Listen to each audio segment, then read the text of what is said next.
Un des aspects qu'on va assez rapidement dans une planification stratégique qu'on fait pour un client, mettre en lumière puis même investiguer de notre côté pour voir que c'est bien en ligne avec ses objectifs puis son profil d'investisseur, tout le tralala, c'est le taux de liquidité.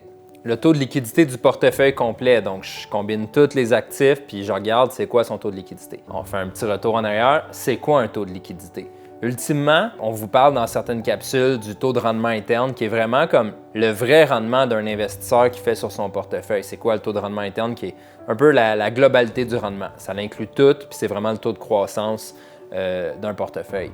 Le taux de liquidité, c'est la portion du taux de rendement interne qui est liquide, qui est payable on peut dire en dividende, en cash flow. On aime le terme cash flow en immobilier.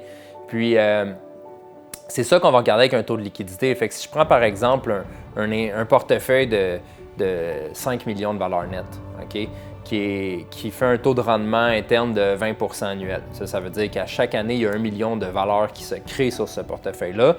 Mais si le taux de liquidité est de 3 % sur 5 millions, fait que 3 % sur 20 %, c'est la partie qui est liquide, ben on devrait s'attendre à ce que ce portefeuille en cash flow libre, là, que l'investisseur peut choisir de réinvestir ou de consommer pour se payer des voyages dans le sud, ce 3 %-là sur 5 millions, ben c'est 150 000 $ par année.